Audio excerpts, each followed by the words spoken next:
Bueno, vamos a comenzar, estamos en horarios, pasaditos ya. Eh,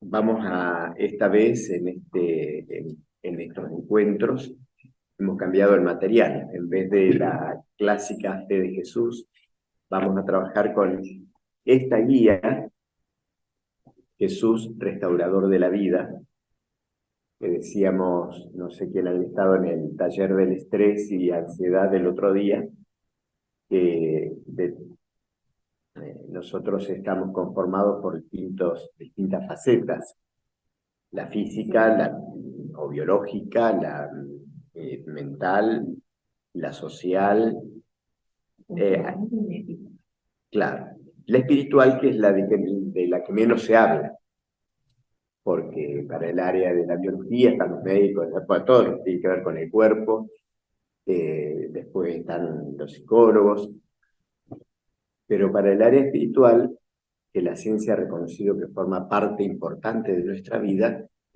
no tenemos especialistas más que los clérigos, en todo caso. Eh, pero esto no se trata de una cuestión eclesiástica, sino de una cuestión que tiene que ver con el vínculo personal que cada uno establece con Jesús, eh, que la Biblia lo presenta como el restaurador de todos los aspectos de nuestra personalidad.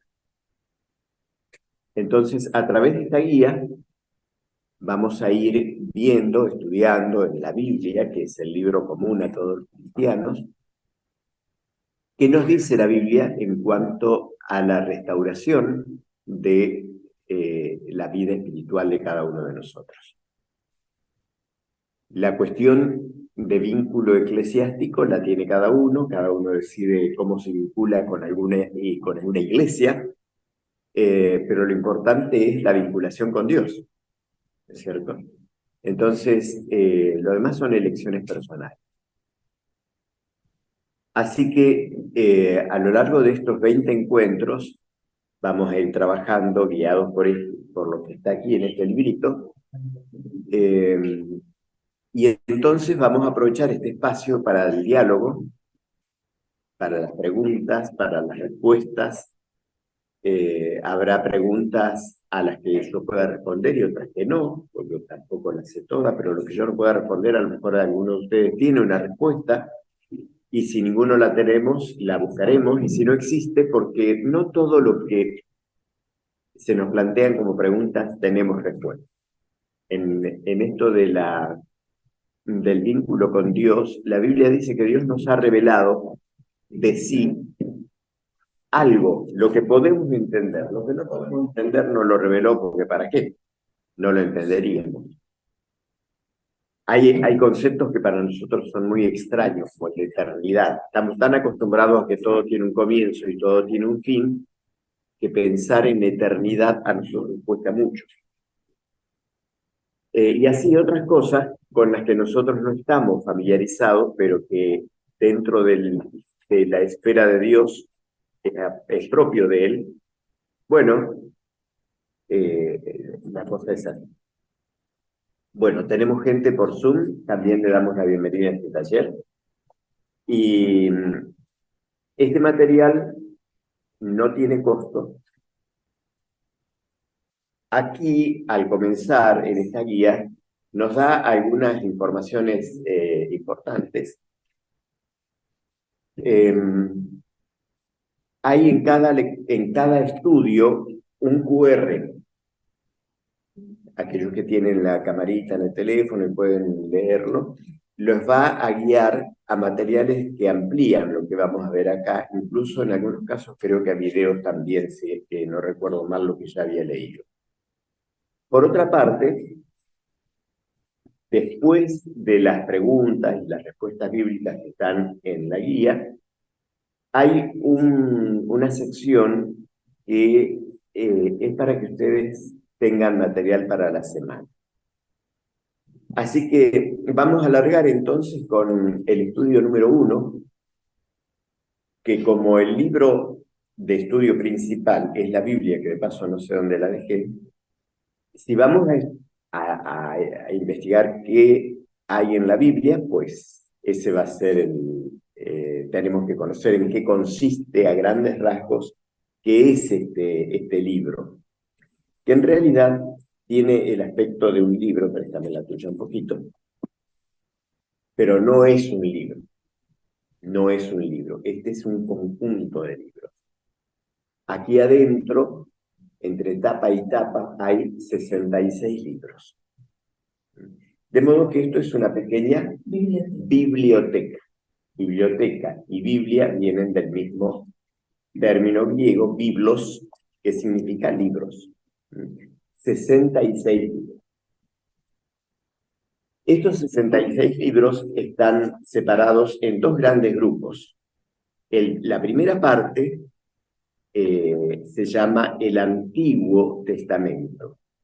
El Antiguo Testamento, que fue escrito, todos los libros que están en el Antiguo Testamento, fueron escritos, es esta parte más gorda, antes de Jesús. Y la segunda parte, el Nuevo Testamento, fue escrito después de Jesús. Primera parte, Antiguo Testamento, segunda parte, Nuevo Testamento. Primera parte escrita antes de Jesús, segunda parte escrita después de Jesús. Empieza a escribirse el Nuevo Testamento alrededor del año entre el 95 y el 100 de nuestra era. Estos 39 libros no son escritos exactamente por 39 autores. Hay autores que escribieron uno solo y otros han escrito más de uno. Por ejemplo, el primer escritor con el que nos encontramos es Moisés. Él escribió los primeros 5 libros de la Biblia. Por ser 5 se los conoce al conjunto de 5 con el nombre de Pentateuco, 5 primeros libros. Pero también se cree que escribió el libro de Job, que está más adelante, y también algunos salmos. Así que hay autores que han escrito más de un libro. Tenemos en el Nuevo Testamento al apóstol San Pedro, que escribió 2, que son cartas en realidad. En el Nuevo Testamento hay 14 cartas. Hoy les decimos libros, porque para cartas, a lo que estamos acostumbrados, son larguitas, pero ellos lo escribieron como cartas, destinadas a una persona en especial o a un grupo de personas. Por ejemplo, el apóstol San Pablo le escribió a los romanos. No era a todos los que vivían en la ciudad, sino a los cristianos que vivían en Roma. Pero también le escribió cartas a un tal Timoteo, o a una sola persona, al cual le escribió 2 cartas. Entonces, el apóstol San Pedro, el apóstol San Juan escribió 3 cartas, y también escribió el libro de Apocalipsis, el último, y también escribió uno de los 4 evangelios. El Nuevo Testamento empieza con 4 libros que se los conoce como los 4 evangelios, según San Mateo, según San Marcos, San Lucas y San Juan. Los evangelios relatan la vida de Jesús y sus enseñanzas. Bueno, así un panorama de lo que vamos a encontrar ahí. Para familiarizarnos con la ubicación de los libros, no es tan fácil al principio si no tenemos práctica en el manejo de la Biblia, pero ustedes cuentan al abrirla enseguida con el índice. Entonces ustedes pueden empezar buscando guiado con el índice, después con el uso uno ya se va familiarizando y más o menos se sabe dónde está. Estos alrededor de 40 autores vivieron en épocas totalmente disímiles entre sí, no pudieron estar en contacto la mayoría de ellos entre ellos, así que no se podían poner de acuerdo en qué iban a escribir.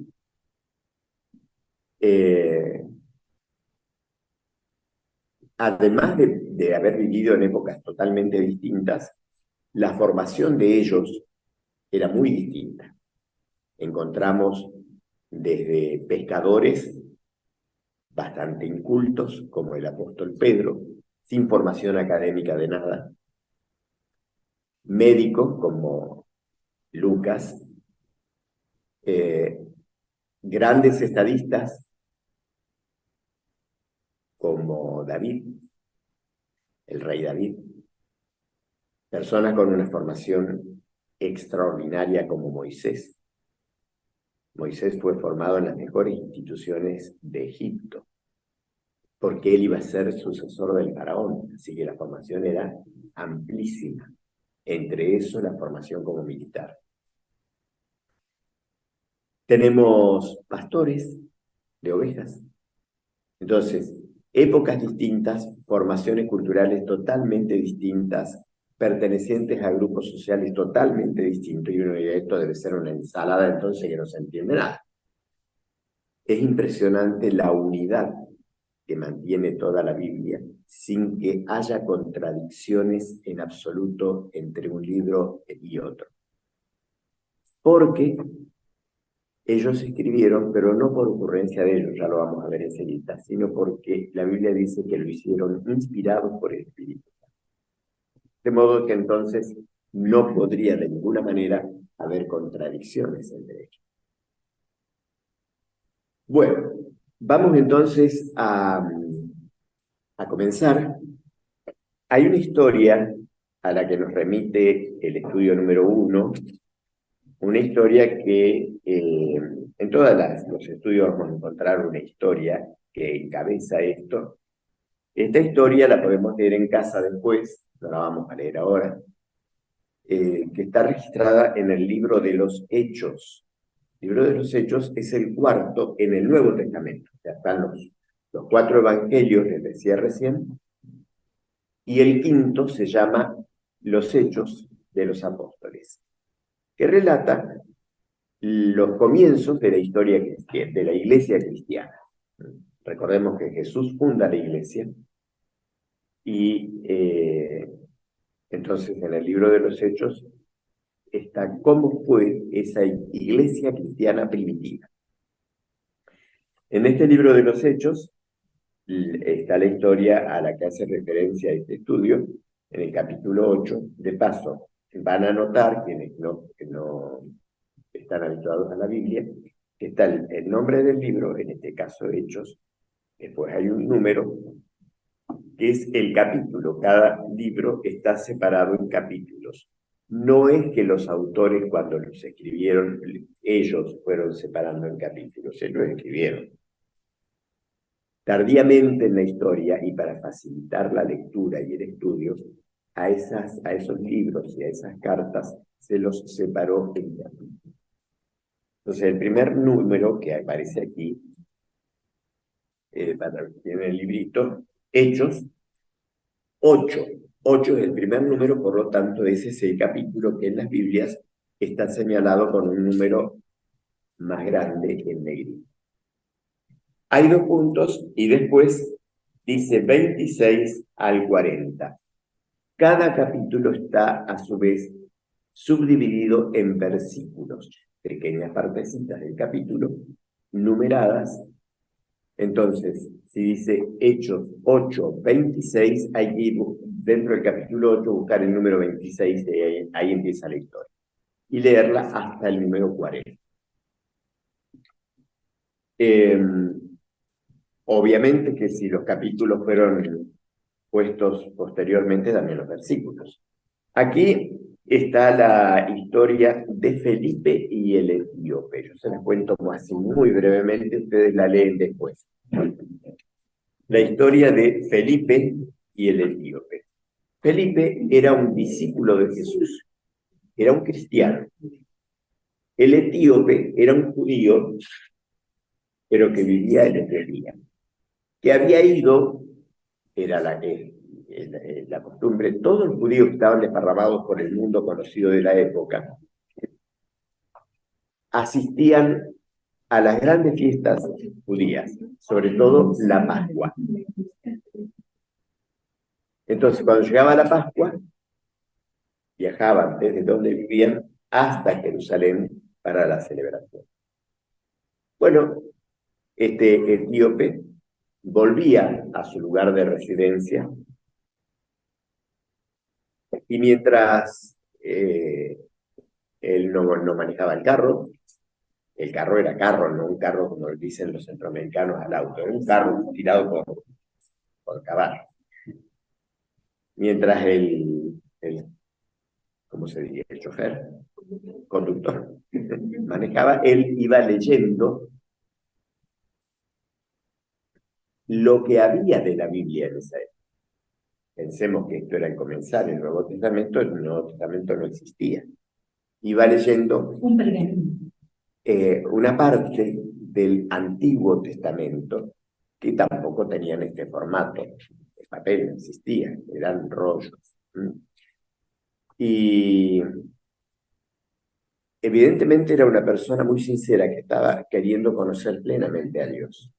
El Espíritu de Dios guía a Felipe a que esté cerquita del etíope. Y Felipe lo escucha que va leyendo, parece que iba leyendo en voz alta, al profeta, el libro del profeta Isaías. Le pregunta, ¿entendés lo que estás leyendo? Y el etíope le da una respuesta muy lógica para su capacidad de entender. ¿Cómo voy a entender si nadie me explica? Entonces, ni lerdo ni perezoso, Felipe le comienza a explicar qué significa eso que está leyendo. Bueno, este etíope necesitó ayuda. El objetivo de estos 20 encuentros que vamos a tener, que de paso no significa que serán 20 sábados, pero vamos a andar muy cerca, porque algunos sábados vamos a ver 2 estudios en una sola vez.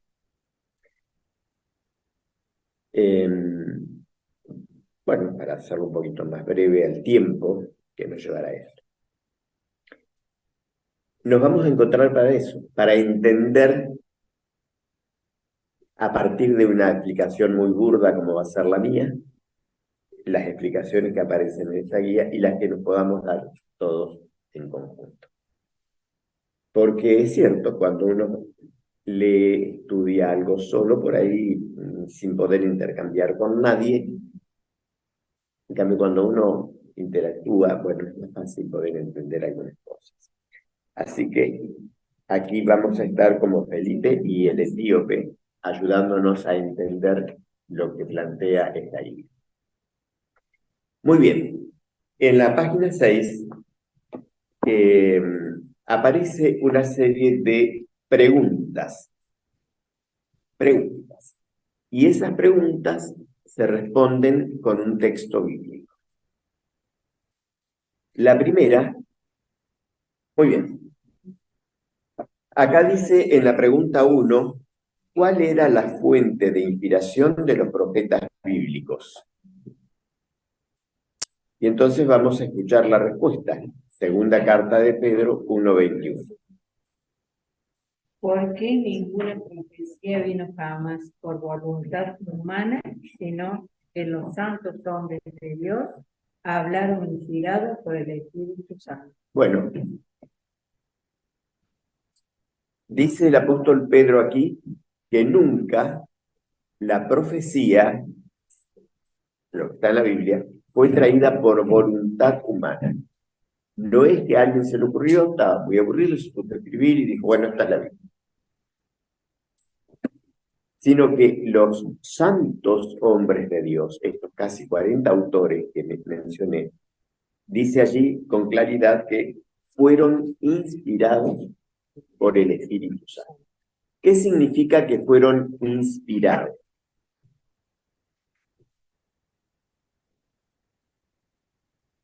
Es muy distinto a recibir algo por dictado. No es que Dios les iba dictando y ellos escribían, sino que Dios les daba las ideas y ellos las escribían en su lenguaje, en su estilo.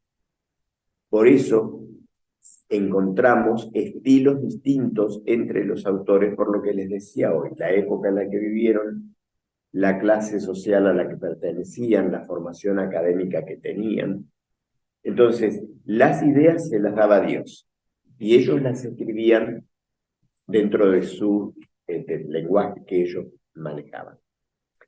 Pero todos fueron inspirados por el Espíritu Santo. Por eso también a la Biblia se la conoce con el nombre de palabra de Dios. No es palabra de estos hombres, sino es palabra de Dios, porque Dios es el que le dio las ideas a cada uno para que las escriban como están escritas son. De modo que hay tres opciones aquí y una de esas es la correcta.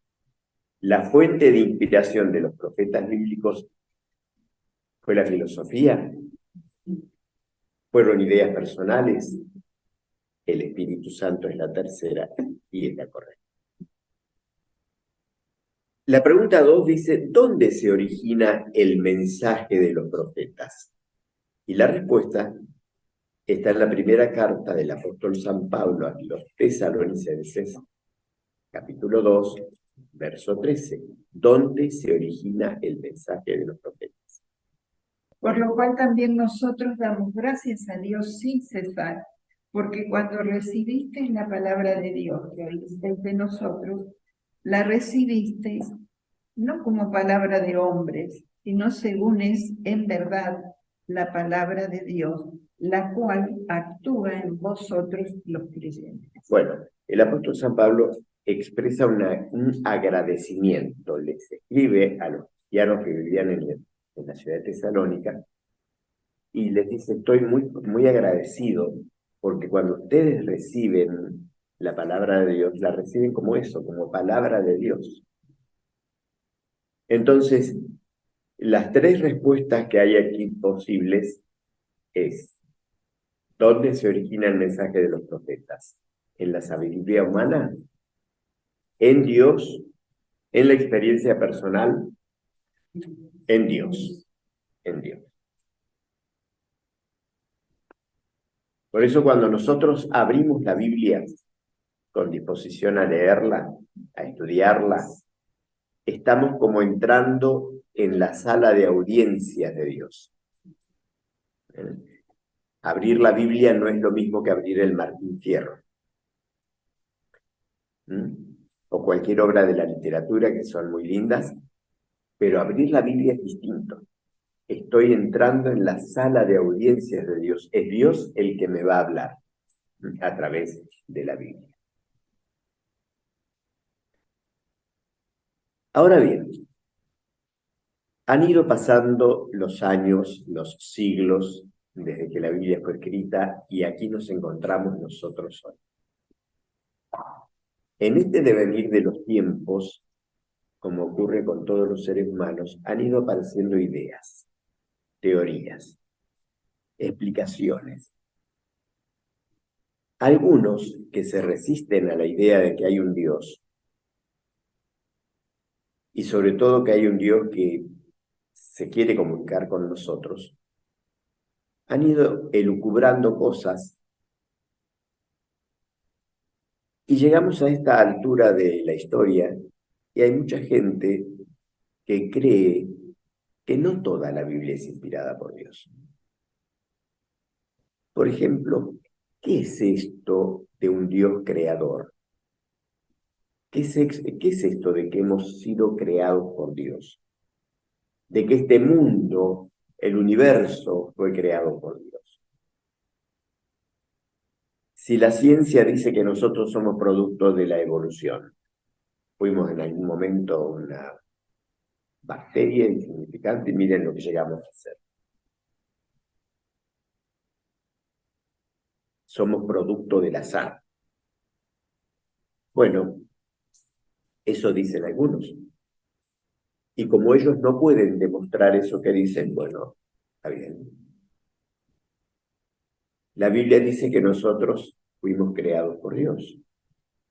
Y tampoco lo podemos demostrar. Nadie ha podido demostrar que nosotros somos creación de Dios. Entonces, Los que no creen en eso no tienen cómo demostrarlo. Y nosotros que sí creemos tampoco tenemos cómo demostrarlo. De modo que ambas posturas están en el campo de las teorías. Las teorías no son teorías porque no han sido demostradas.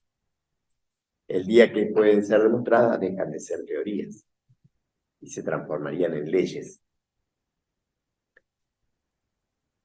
Entonces, estos que no aceptan plenamente lo que la Biblia dice, por ejemplo, el relato de la creación no puede ser inspirado por Dios.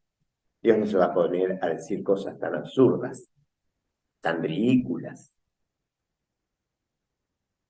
Algunas partes sí puede ser que Dios las haya inspirado, pero otras no.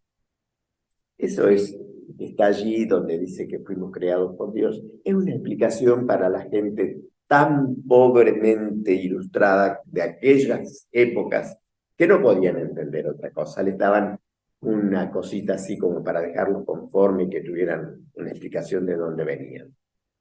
Pero que no es inspirado por Dios. Hay otras partes que sí. Ahora bien, permitidme.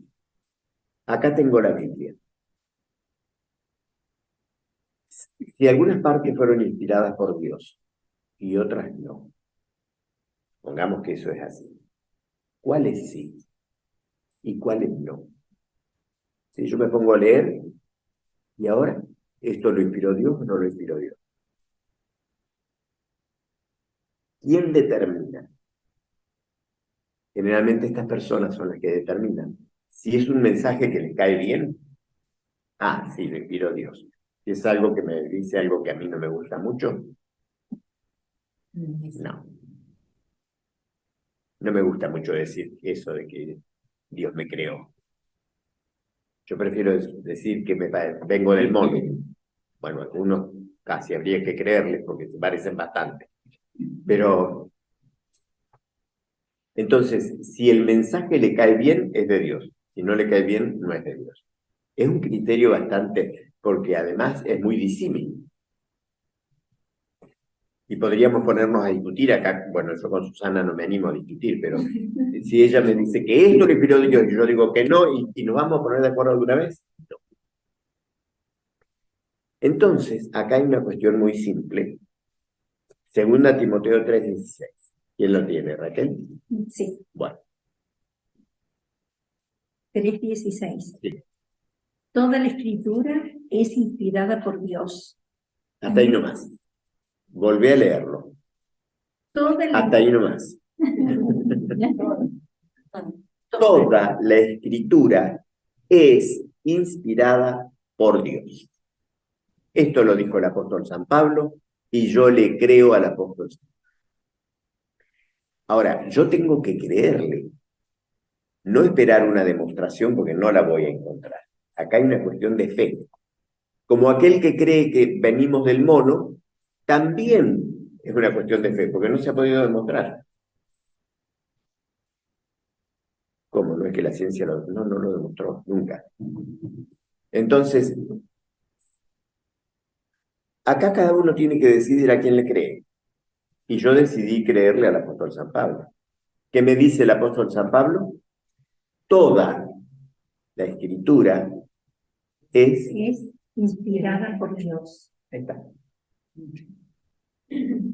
Entonces,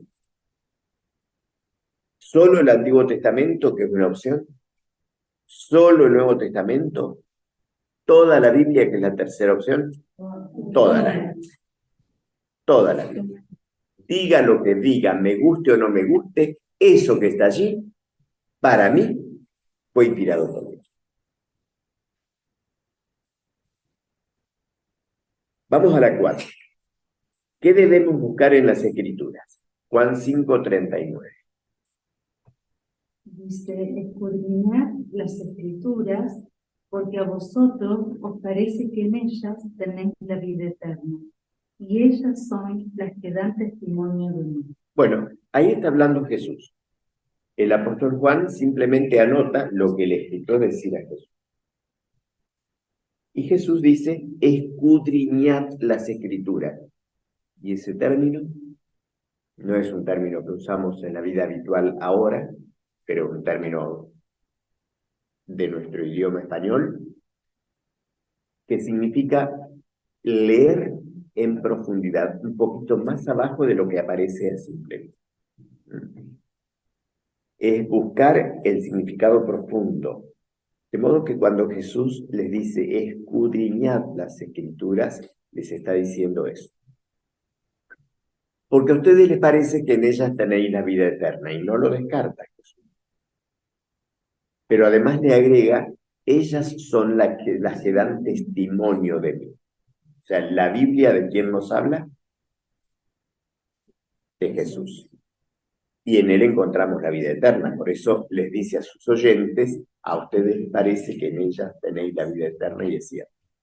Entonces, ¿qué debemos buscar en las Escrituras? ¿Prosperidad material? No. ¿Vida eterna? Sí. ¿Éxito profesional? No. Vamos a la pregunta así. Acá hay un término un texto un poquito extraño. Vamos a leerlo. ¿Quién es el verbo o la palabra que se describe en el Evangelio de Juan? Juan 1, los versos 1 hasta el 4. En el principio existía el verbo, y el verbo estaba con Dios, y el verbo era Dios. Desde el principio estaba con Dios. Todas las cosas fueron hechas por Él. Nada de cuanto existe fue hecho sin Él. En él estaba la vida, y esa vida era la luz de los hombres. Voy a ir releyendo, porque es un texto larguito, voy a ir releyendo para que tomemos nota de algunas cositas. El texto, el verso 1 dice, en el principio era el verbo, y el verbo era con Dios, y el verbo era Dios. Acá está hablando de alguien, porque usa el término, el verbo ser, era, a quien le da el nombre de verbo. Verbo, este verbo vivió siempre, era desde el principio. Estaba con Dios, pero él era Dios.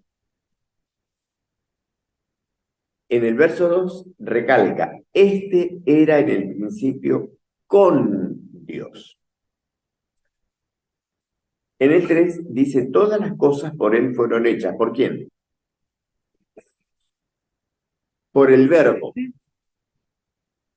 Si nosotros vamos al Génesis, donde se relata la creación, dice que Dios habló y fue hecho. Habló y surgieron las plantas. Habló y surgieron los animales. El poder creador de la palabra, de Dios. Todas las cosas por él fueron hechas, y sin él nada de lo que ha sido hecho fue hecho. El 4 es hermoso. En él estaba la vida, y la vida era la luz de los hombres. Y entonces, después, en el verso 14, dice, y aquel verbo fue hecho carne. Ahora ya sabemos de quién nos está hablando. Jesús, de las personas de la divinidad, la que tomó la naturaleza humana, que se hizo carne en Belén, fue Jesús. Y habitó entre nosotros. Y vimos su gloria, gloria como del unigénito del Padre, lleno de gracia y de verdad. De modo que, ¿quién es el verbo? Definitivamente, Jesús es uno de los tantos nombres que Jesús recibe en la Biblia. El nombre Jesús es uno, pero en la Biblia se le da muchos nombres a Jesús. Este es otro. ¿Quién es el verbo que se describe en el Evangelio de Juan? La respuesta aquí hay que escribirla porque no tenemos para marcar opciones. Es Jesús. La escriben ahora o después. En casa no hay problema. Y ya que estamos hablando de que creó todas las cosas, vamos a ver en el Salmo 33, 6 y 9, qué método utilizó Dios para crear todas las cosas. Leo. Por la palabra del Señor fueron hechos los cielos, y todo su ejército por el aliento de su boca. Porque Él dijo y fue hecho. Él mandó y existió. Bueno, acá hay una de las cosas que para nuestra mente limitada no es fácil entender. Nosotros estamos acostumbrados a que cuando queremos hacer algo tomamos materiales y a partir de eso hacemos algo.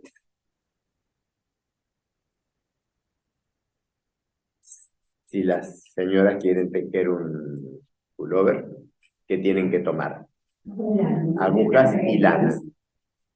Pero la lana luego que sacarla de las ovejas. Y sí, un proceso hasta que llega a nuestras manos. Y las agujas alguien las fabricó de otros materiales. Siempre lo que nosotros tenemos tiene un origen material. Pero acá este texto nos plantea algo totalmente distinto. ¿Lo querés releer, Gaby? 33, ¿cuánto, Gaby? 33, 6 Sí. y 9. Gracias. Por la palabra del Señor fueron hechos los cielos. Ahí para un poquito. Por la palabra del Señor fueron hechos los cielos.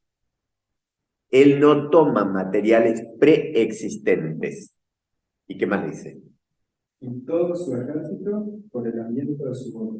El aliento de su boca. Dios habla. Bueno, cuando hablamos hay aliento, ¿no? ¿Qué más dice? Y el 9 dice, porque Él dijo y fue hecho. Él mandó y existió. Simplemente habló y las cosas surgieron a la existencia. Fue el creador. ¿Alguien lo puede explicar a esto? Yo no me pregunten más, hasta acá llegamos. Escuché que el poder creador era su palabra. Exacto. El Dios creador, por eso le damos ese título. Él habló y las cosas existieron. Nosotros decimos que somos creativos, que creamos, pero siempre creamos cosas a partir de cosas que ya existen. Dios habla y crea. ¿Qué método utilizó Dios? Dice la pregunta. ¿Cuál es? La palabra, hablar. Vamos a las 7. ¿Qué le dijo el centurión? Centurión era un cargo militar. Hoy no lo usamos, aquí hablamos de general, de coronel, etcétera, los grados. El centurión era un militar que tenía bajo su mando 100 personas, por eso centurión, propio del ejército romano. ¿Qué le dijo el centurión a Jesús? ¿Por qué se maravilló Jesús? Mateo 8, 8 al 10. Pero el Señor respondió, Señor, no soy digno de que entre bajo mi techo. Solo di la palabra y mi siervo sanará. Porque yo también, aunque soy subalterno, tengo soldados multiformes. Digo a este, ven y va, y al otro, ven y viene. Y a mi siervo, haz esto y lo hace. Cuando Jesús notó que no admirado y dijo a los que seguían, les aseguro que en Israel se hablan tan. Bueno, fíjense qué interesante esto, ¿no? Hay un encuentro aquí entre Jesús y este militar romano, el centurión. Le pide a Jesús que sane a su siervo.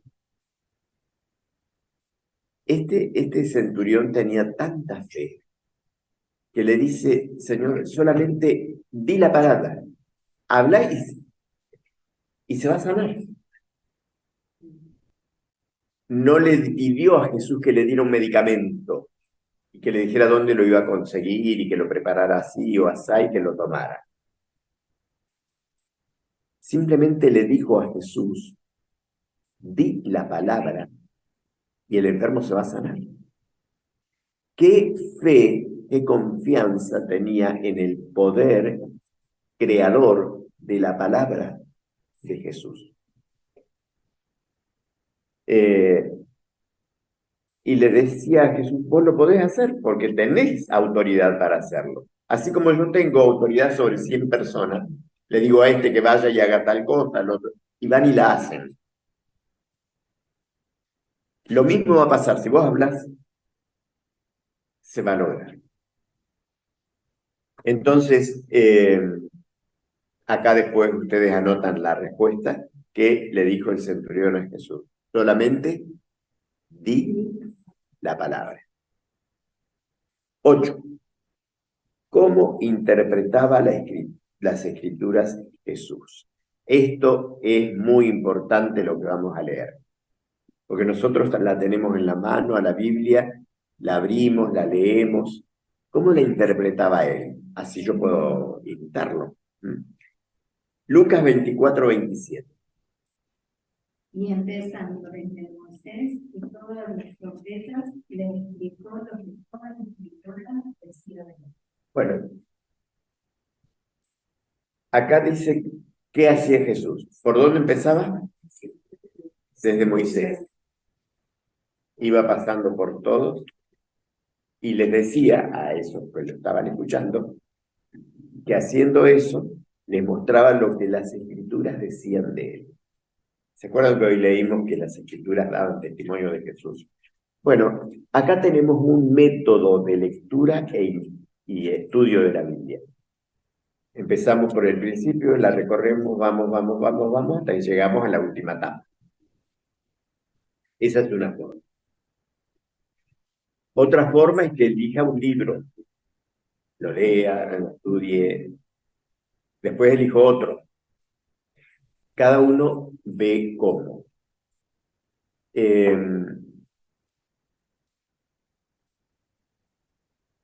Hay, tal vez, para una mente que no está acostumbrada al lenguaje bíblico y a la historia bíblica, convenga empezar no por el Antiguo Testamento, sino por el Nuevo,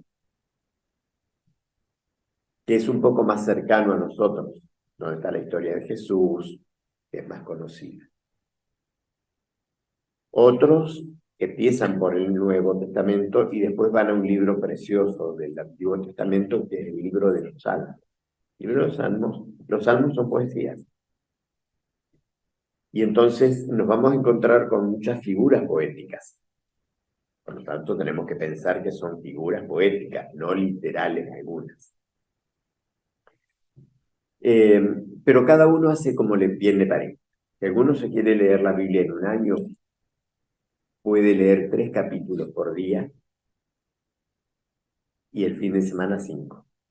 Haciendo eso, en un año tiene la Biblia leída.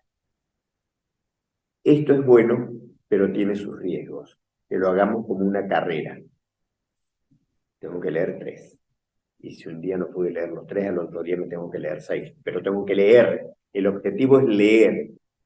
Y no es bueno leer. Cuando leo, tengo que ver qué me está diciendo Dios a mí allí. Hoy dijimos que entramos en la sala de audiencia de Dios. Entonces, si hago eso es para escucharlo a Dios. Por ahí es más productivo, en lugar de leer 3 capítulos, de un versículo. Porque ahí encuentro qué me está diciendo Dios a mí. Otra forma es la que vamos a seguir aquí. Vamos a tomar un tema, como hicimos hoy, el tema es la Biblia. Y vamos viendo qué dice acá, qué dice allá, qué dice en este otro lugar sobre la Biblia. ¿Y son todos los versículos que hablan de la Biblia en la Biblia? No, son muchísimos. Pero bueno, tenemos que elegir algunos que están acá, porque si no estarían horas y horas y horas y no agotaríamos la cuestión. Pero Jesús da una idea aquí. La Biblia que había en su tiempo era el Antiguo Testamento, era más breve que la que tenemos nosotros hoy. 39 libros. Y la historia que hay en el Antiguo Testamento era muy conocida para los hebreos, era la historia de su nación. Nosotros estamos muy lejos en el tiempo y tenemos una Biblia más amplia porque ahora tenemos el Nuevo Testamento. Pero eso no quita que podamos hacer lo que Jesús dijo, empezar desde el principio 3 capítulos por día, 5 el fin de semana, y llega el 31 de diciembre y la hemos leído toda. Con el riesgo ese, de que lo hagamos con el objetivo de cumplir con un requisito. Lectura por lectura en sí no tiene mucho sentido. Llegamos a la pregunta 8, que es la última. Ahora voy a preguntar yo a ustedes. ¿Quedó claro? ¿Tienen alguna pregunta? ¿Tienen algún comentario? Mientras ustedes se inventan una preguntita, después viene una sección que dice, ¿qué es lo que más te llamó la atención hasta ahora? ¿Aprendiste algo nuevo?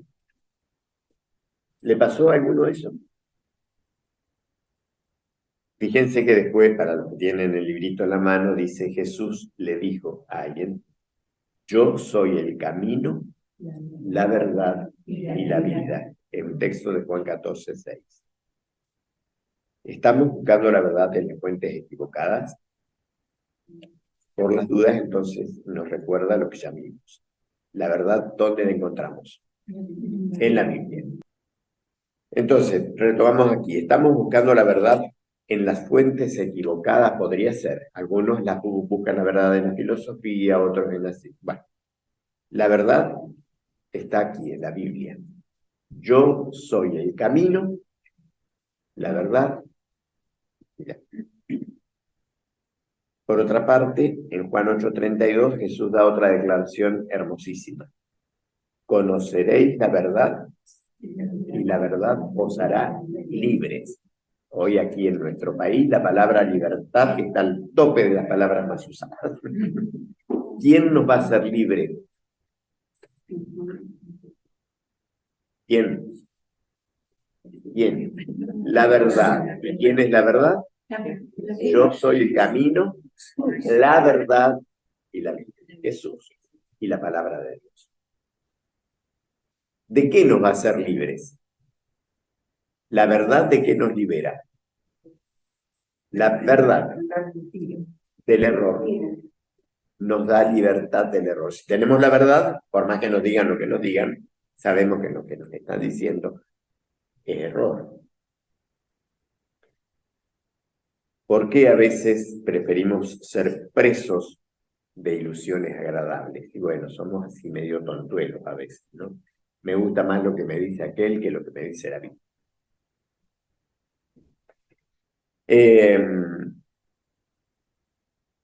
Y acá hay 3 consejitos. Ora a Dios pidiendo sabiduría antes de leer y estudiar las Escrituras. Eso lo vamos a hacer todas las veces que nos encontremos. Antes de abrir la Biblia, le vamos a pedir al que la inspiró que nos ayude a entender lo que nos dijo. Compara textos y analiza el libro, el capítulo, los versículos previos y posteriores al versículo que estás estudiando. Eso es muy útil. A veces leemos un versículo y ¿qué quiere decir esto? Pero si vamos al contexto, lo que lo rodea, lo anterior y lo siguiente nos va a resultar más claro. ¿Por qué a veces preferimos ser presos? No, perdón, eso ya está. Reflexiona. Estoy leyendo un texto bíblico, o los 3 capítulos. ¿Qué me está diciendo Dios? Cuando leo eso, ¿me dice algo a mí? ¿Qué espera de mí? Teniendo en cuenta lo que conozco de Dios, ¿qué decisión debo tomar a partir de esto que me dice? Y hay un compromiso de fe. O sea que este es un compromiso de cada uno, muy personal. Deseo conocer más la Biblia a fin de ponerla en práctica para ser restaurado por Jesús todos los días. Si alguno cree que ese puede ser su compromiso, bueno, puede poner su nombre allí, la fecha del librito es suyo, nadie le va a preguntar a ver si escribió o no escribió algo allí. Y ahora, la siguiente sección, que tiene unas banditas azules, que son 7. Cada bandita es para un día de la semana. Si alguno no eligió todavía ningún método para leer la Biblia, acá tiene uno. El día 1 voy a meditar en lo que me dice Mateo 5, 1 al 12. ¿Vieron que hoy está muy de moda la meditación? Bueno, ojo con la meditación, porque a veces las meditaciones que hacen algunos son sin contenido y le meten en la cabeza lo que es. Acá el contenido es la palabra de Dios. Leo Mateo capítulo 5, versos 1 al 12. Lo leo y al lado me dice, ¿qué dice Dios en este texto? ¿Cuál es mi respuesta a eso que me dice Dios? Ya está. Tal vez 10, 15 minutos, 20 y hemos tenido un momento de meditación con Dios. El día siguiente, el 2, el 3, el 4, hasta llegar al 7, todas las semanas hemos tenido una capsulita de la Biblia para meditar. El capítulo del 5. Sí. Sí, y de 1 al 12. Sí. Bueno, después nos da algunos desafíos. Si nos encontramos con alguien que vemos que estaría necesitando conocer esto, acá dice que podemos invitarla a que también estudie con nosotros. Bueno, allí está. Y hay algunos teléfonos y medios de comunicación allí para obtener mayor información. Bueno, ¿se les ocurrió alguna pregunta? ¿Algún aporte? ¿Algo más? Nada más. Ya que no oramos al comienzo, vamos a orar ahora. Si ustedes me quieren acompañar, yo voy a hacer una oración a Dios en forma audible y lo único que ustedes tienen que hacer, si están de acuerdo con lo que yo digo, al final decir amén, porque amén significa Así sea. así sea. Yo voy a cerrar los ojos y los invito si quieren hacer lo mismo, no porque va a pasar nada raro, que no quiero ver, sino para que no me distraiga nada. Cuando se cierran los ojos al orar es para que nada nos distraiga. Oramos. Padre Celestial, te agradecemos por estos momentos de lectura, de estudio de tu palabra que hemos tenido. Te rogamos, Señor, que nos ayudes cada día de nuestra vida a entender lo que nos quieres decir en la Biblia, pero sobre todo a ponerlo en práctica. Bendícenos a cada uno en forma personal. Te lo pedimos por Jesús. Amén. Gracias por haber venido. Gracias a los que estuvieron por Zoom y gracias también nuevamente a los que están presentes. Muy bien, gracias.